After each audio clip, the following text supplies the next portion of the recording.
Number 1 साल 1983 में जब फिल्म मवाली रिलीज हुई, इसने पूरे देश में धूम मचा दी। ये एक ऐसी फिल्म थी जिसे देखने के लिए लोग भीड़ लगाकर सिनेमा घरों में पहुंच रहे थे। फिल्म में एक्शन, कॉमेडी, रोमांस और मसाला सब कुछ था जो उस समय के दर्शकों को बहुत पसंद आता था। जब फिल्म रिलीज हुई तो शुरू के ही दिनों में इसके सभी शो हाउसफुल चलने लगे। मतलब थिएटर की हर सीट भर जाती थी और टिकट मिलना बहुत मुश्किल हो गया था। यह सिलसिला 1-2 हफ्तों तक नहीं बल्कि लगातार 2 महीने तक चला। जब 2 महीने बीतने के बाद भी फिल्म की लोकप्रियता कम नहीं हुई, तब फिल्म के डिस्ट्रीब्यूटर्स ने एक खास पोस्टर जारी किया। इस पोस्टर पर बड़ी बड़ी अक्षरों में लिखा था क्रेज ऑफ द नेशन, जिसका मतलब है देश की दीवानगी या पूरे देश का जोश और पागलपन इसी फिल्म के लिए है। इस टैगलाइन का मतलब था कि मवाली सिर्फ एक फिल्म नहीं रही बल्कि एक सनसनी बन गई थी, एक ऐसा जुनून बन गई थी जिसे हर कोई महसूस कर रहा था। हर गली, हर शहर, हर गांव में लोग इस फिल्म की बात कर रहे थे। फिल्म में जितेंद्र, जया प्रदा और श्रीदेवी की जोड़ी थी जो लोगों को बहुत पसंद आई। संगीत, गाने और कॉमेडी भी बहुत शानदार थे। उस समय के हिसाब से फिल्म पूरी तरह से मनोरंजन से भरपूर थी। नंबर 2, शक्ति कपूर से जुड़ा ये किस्सा बहुत दिलचस्प और प्रेरणादायक है। ये घटना उस समय की है जब वह फिल्म मवाली की शूटिंग कर रहे थे। फिल्म के एक सीन में कादिर खान और अरुणा ईरानी को शक्ति कपूर को थप्पड़ मारना था, लेकिन जब भी ये सीन शूट किया जाता, जैसे ही थप्पड़ पड़ता, शक्ति कपूर जमीन पर गिर जाते थे और सीन ठीक से नहीं हो पाता। ये सिलसिला 3 बार हुआ। 3 बार सीन खराब होने के बाद शक्ति कपूर बहुत हैरान और निराश हो गए। उन्होंने कादिर खान से कहा, लगता है मेरा करियर अब खत्म हो गया है, आप मेरा टिकट बुक करा दीजिए, मैं घर लौट जाता हूँ। उनकी बातों से साफ था कि वे बहुत हताश हो चुके थे और उन्हें लगने लगा था कि अब उनका फिल्मी सफर यहीं रुक जाएगा। लेकिन तभी फिल्म के फाइट मास्टर वीरू देवगन, जो अजय देवगन के पिता भी हैं, ने उन्हें समझाया। उन्होंने कहा, तू मत जा, ये सीन कर, ये फिल्म तेरे लिए बहुत कुछ करेगी, चमत्कार करेगी। वीरू देवगन ने उन्हें हिम्मत दी और भरोसा दिलाया कि ये फिल्म उनके करियर को नई ऊंचाई दे सकती है, और सच में वही हुआ। मवाली रिलीज हुई और शक्ति कपूर का किरदार दर्शकों को बहुत पसंद आया। फिल्म सुपरहिट साबित हुई और शक्ति कपूर की पहचान बतौर कॉमिक विलेन और एक बेहतरीन एक्टर के रूप में बन गई। नंबर 3, जब श्रीदेवी को फिल्म मवाली का ऑफर मिला तो वो पहले इस फिल्म को करना नहीं चाहती थी। इसका कारण था कि फिल्म में उनका रोल काफी छोटा था और उन्हें लगा कि ये किरदार उनके कद के हिसाब से ठीक नहीं है। श्रीदेवी की सोच यह थी कि फिल्म में 2-2 जितेंद्र हैं, क्योंकि फिल्म में डबल रोल था और कहानी भी उन्हीं के इर्द गिर्द घूम रही थी। ऐसे में उन्हें लगा कि उनका किरदार जरूरी होते हुए भी साइड में चला जाएगा। एक बड़ी अभिनेत्री होने के नाते वह मुख्य भूमिका चाहती थी, लेकिन फिर उन्होंने हाँ कहा और फिल्म साइन कर ली। क्यों? क्योंकि उन्हें गिल्ट हुआ। उन्हें याद आया कि जब उन्होंने हिंदी फिल्मों में फिर से शुरुआत की थी तो प्रोड्यूसर्स ने ही उन्हें हिम्मत वाला में बड़ा ब्रेक दिया था। उस फिल्म से उनकी हिंदी सिनेमा में दोबारा एंट्री हुई और वे सुपरस्टार बन गईं। उन्हें लगा कि अगर वे मवाली को मना कर देती हैं तो यह उन निर्माताओं के साथ नाइंसाफी होगी जिन्होंने उन पर भरोसा करके उन्हें दोबारा बड़ा मौका दिया था।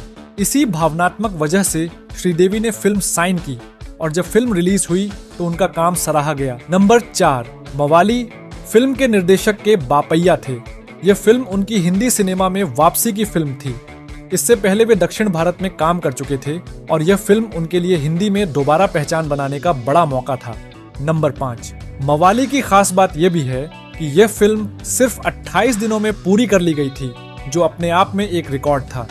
इतने कम समय में एक पूरी बड़ी स्टारकास्ट वाली फिल्म का बनना बहुत बड़ी बात मानी जाती है। नंबर 6, फिल्म के कुछ खास हिस्सों की शूटिंग मॉरिशस में की गई थी। उस समय मॉरिशस में शूटिंग करना आम नहीं था, इसलिए यह फिल्म उन शुरुआती हिंदी फिल्मों में से थी जिसमें विदेशी लोकेशन का इस्तेमाल किया गया। नंबर 7, फिल्म में किशोर कुमार और आशा भोसले की आवाज में एक मस्ती भरा गाना था, उई अम्मा मुश्किल ये क्या हो गई। यह गाना काफी हिट हुआ था। बाद में 2011 की फिल्म द डर्टी पिक्चर, जिसमें विद्या बालन ने मुख्य भूमिका निभाई थी, में इसी गाने की धुन और अंदाज को कॉपी किया गया और नया गाना बनाया गया, ऊ लाला। हालांकि बोल बदले गए, लेकिन संगीत की प्रेरणा स्पष्ट रूप से मवाली के इस पुराने गाने से ली गई थी। नंबर 8, जब श्रीदेवी ने मवाली फिल्म में काम किया, उस समय उनकी हिंदी उतनी अच्छी नहीं थी। वे मूल रूप से दक्षिण भारत की अभिनेत्री थीं और उनकी मातृभाषा तेलुगु तमिल थी।